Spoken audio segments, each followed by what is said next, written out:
Kang Alafa Media, Hikmah Kehidupan. Lipun Hus ceritane penemuan gunung Buani. Gunung Buo adalah salah satu gunung yang ada di sebelah utara dusun kami. Dusun kami adalah namanya Dusun Ngajaran. Di bawah desa Kebukan ada salah satu gunung di situ yang sangat sakral sekali. Karena penemuan di situ dari nenek moyang dulu tidak pernah memberitahukan bahwa di situ ada sebuah situs keramat. Situs keramat yang sampai turun temurun semua masyarakat tidak tahu dengan adanya keramat itu. Setelah kejadian demi kejadian, masyarakat mulai terasa dengan adanya tidak ngopeni punden. Dalam arti tidak ngerumat dengan punden karena mereka tidak tahu. Dan seterusnya ada salah satu orang yang memberitahu bahwa dusun itu adalah salah dusun yang kena musibah karena tidak mau ngopeni keramat. Musibahnya apa itu, Gus? Musibahnya adalah banyak kematian, Beruntun. Terus ada kematian sehingga masyarakat itu merasa jenuh dengan pirukunan mereka. Karena di sini adalah salah satu pirukunan yang sangat kuat untuk masalah musibah seperti itu. Sehingga mereka berkumpul dalam satu hari, dan membuat menemukan salah satu pemikiran memang benar tidak ngopeni keramat mereka. Terus dalam situasi berpikiran seperti itu, pagi-pagi ada yang menelpon dari Solo Tigor. Namanya saya kurang tahu. Itu tujuannya adalah memberitahukan bahwa ada salah satu makam yang di situ tidak dirawat. Ya. Terus mereka disuruh datang ke sana, semua perangkat dari Kadus, RT, RW itu semua datang ke Solo Tigo dan diberitahukan untuk selamatan.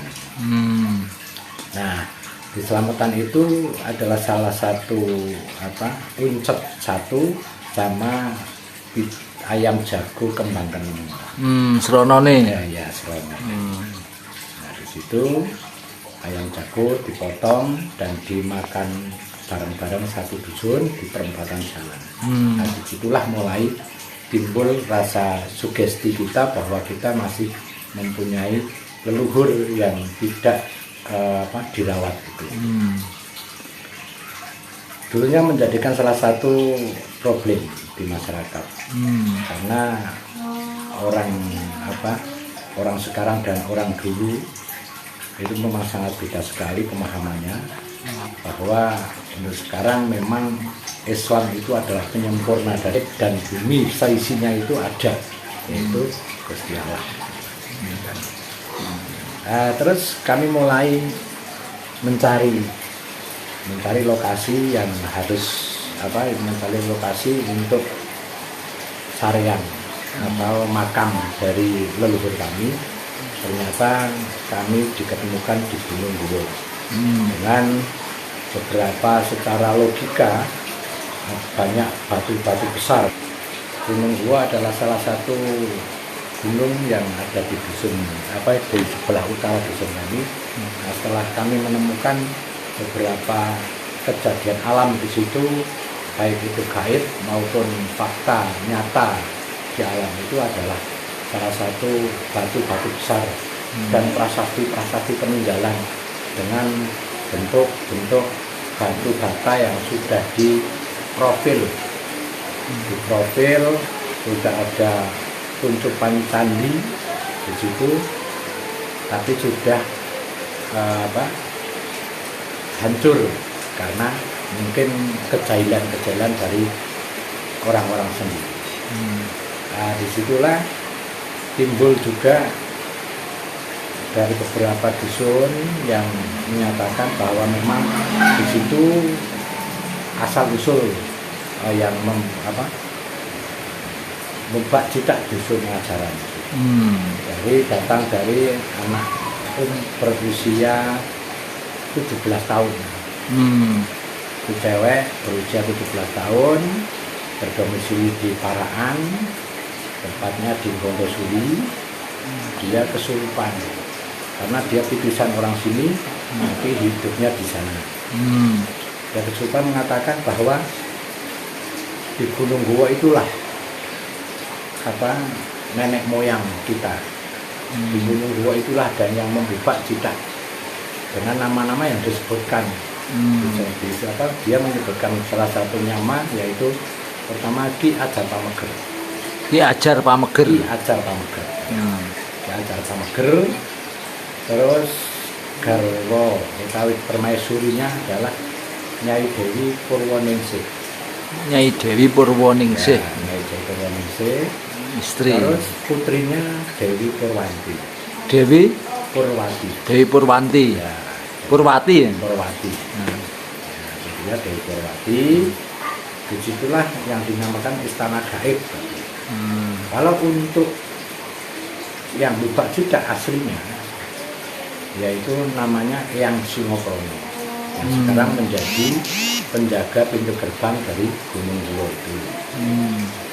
Terus di dalam Gunung Guwo itu adalah terkandung harta-harta karun peninggalan nenek moyang, termasuk seperti pusaka-pusaka, benda-benda pusaka dan benda-benda Rojokoyo, bondo, emas-emas batangan dan lain sebagainya, itu terkumpul di situ yang dijaga oleh Nogo Taksoko. Nogo Taksoko. Nogo Taksoko yang sekarang sudah ada batunya yang sudah membatu kepala naga itu membatu di Gunung Guwo tersebut. Terus di situ ada juga namanya Turonggoyakso. Turonggoyakso. Turonggoyakso itu kalau konon kabarnya dia sebagai tumpaan atau kendaraannya Ki Ajar Pameger. Sekarang masih sering berbunyi, tapi cuma suara dengan rintian kuda. Jadi banyak masyarakat yang mendengar banyak masyarakat suara. Mendengar suara kalau nogo itu atau ular besar itu, banyak juga masyarakat yang sudah melihat bahwa di situ. Oh, melihat juga banyak. Ada ular. Terus yang dengar suara singa. Dengar suara singa mengaung itu dia juga piara-piara awal itu sering dengar. Sampai Bapak Kepala Desa sendiri yang menyaksikan atau mendengarkan secara langsung. Nah, dengan acara itu mungkin dulu masih menjadi salah satu problem untuk masyarakat di dusun kami. Ada yang percaya dan ada yang tidak. Karena kalau percaya dan tidak itu bentuk kadar keimanan. Ada yang percaya, ada yang tidak. Ketika kepercayaan itu adalah salah satu iman yang membuat mereka percaya. Ketika kita beriman kepada hal-hal yang gaib, yang kemungkinan besar banyak yang percaya. Karena kita tahu bahwa memang itu benar-benar ada. Sesuai dengan tubuh kita. Kita mempunyai tubuh bergerak seperti ini dengan adanya nyawa. Apakah kita pernah lihat nyawa tersebut? Nah, itu salah satu hal yang fakta yang kita lihat sekarang. Maka saya sendiri selaku di sini juga pendatang untuk mencari tahu, dan saya sering mengajak dari beberapa teman-teman saya yang mau. Alhamdulillah dari satu persatu itu sekarang sudah ada yang sering datang ke situ setiap malam Jumat Legi dan Jumat Pahing. Itu memang Ziarah. ziarah di situ dan kita bersih-bersih di situ karena waktu Jumuah Pahing dan Jumuah Legi itu ketika kita bertamu insya Allah ada di tempatnya. Jadi Itu ditemukannya baru sekitar tahun Bukannya sekitar di akhir 2023 akhir mau masuk 2024. Kalau itu hitungan Jawa ya sekitar ruah pertama sampai ruah kemarin, berarti ruah kedua kemarin jadi baru setahun yang lalu ya. yang lalu. Setahun yang lalu dan ini mulai masyarakat itu mulai merasakan kemungkinan karena kita kalau datang ke situ bukan untuk meminta pada Allah secara tawasul pribadi, tapi kita mendoakan semua keselamatan, baik itu keselamatan fisik maupun non fisik itu untuk masyarakat semua.